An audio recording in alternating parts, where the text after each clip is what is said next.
Bom dia, primeiro ano de Geografia. Vamos para a primeira aula desse terceiro bimestre, tá bom? Nós vamos falar sobre população, sobre conceitos demográficos, tá? Como que se analisa, como se classifica uma população, tá? Então nós temos aí o primeiro conceito, é a população absoluta, ou seja, o total de pessoas que tem em um país. O Brasil tem 210 milhões de pessoas, população absoluta. População relativa é você pegar essa população absoluta desse país, estou dando exemplo país, mas pode ser qualquer exemplo. Você pegar a população absoluta e dividir pelo tamanho dele, pela quilometragem ao quadrado. Então, 210 milhões dividido por 8 milhões de quilômetros do Brasil vai dar um número lá, mais ou menos 8 ponto alguma coisa lá. Não, 20 ponto alguma coisa é a população. Então você vai chegar ao número de pessoas que moram nesse local por quilômetro quadrado. É a chamada população relativa. Tá? Sobre o crescimento ou diminuição da população é o óbvio, né?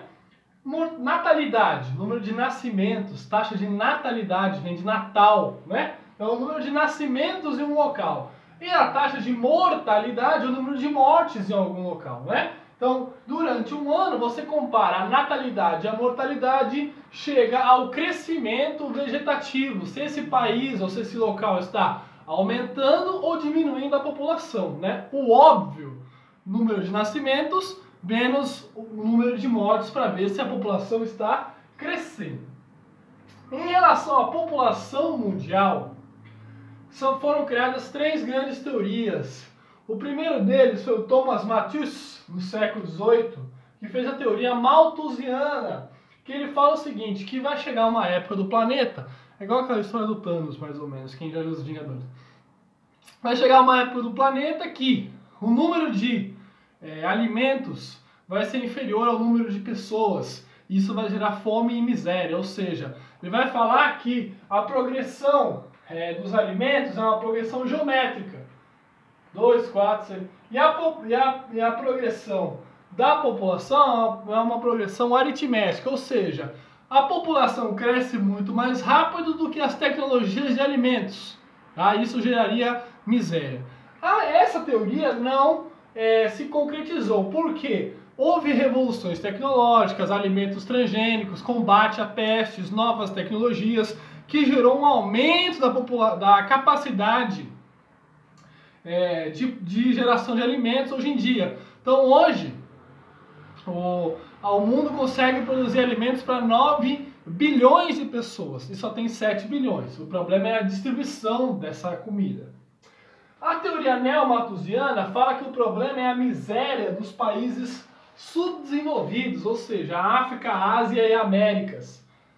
Então essa neomalthusiana vai falar que o problema é a falta de planejamento familiar desses países pobres, que vai multiplicar a população mundial e gerar também essa crise. Então é uma modificação em relação à malthusiana. E a reformista, que é uma teoria mais próxima da esquerda, mais próxima do marxismo, fala que o problema é a falta de saúde e educação, é a falta de distribuição de renda e não a falta de alimentos. Então a malthusiana vai falar que vai ter um colapso, a neomalthusiana culpa os países pobres e a reformista culpa o sistema pela fome, né? Ainda hoje em dia, apesar da tecnologia, existe fome em várias partes do planeta. Houve o Baby Boom, de 1950 a 2010, o Baby Boom, um crescimento demográfico muito alto. Por quê? Houve um aumento de taxa de natalidade até 1960, depois começou a cair por causa dos métodos contraceptivos, porém não teve mais grandes guerras, grandes epidemias, né? Tem o coronavírus, mas não vai matar nem 0,1% da população. A taxa de mortalidade caiu, a expectativa de vida aumentou, as pessoas vivem mais e melhor por causa dos remédios. Então isso gerou o quê? Um crescimento acelerado de 1950 a 2010, uma multiplicação da população mundial.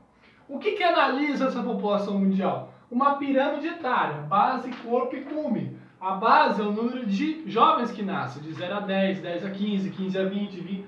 Então o número de jovens. O corpo da pirâmide analisa a quantidade de pessoas em idade de trabalho, então de 20 a 60 anos.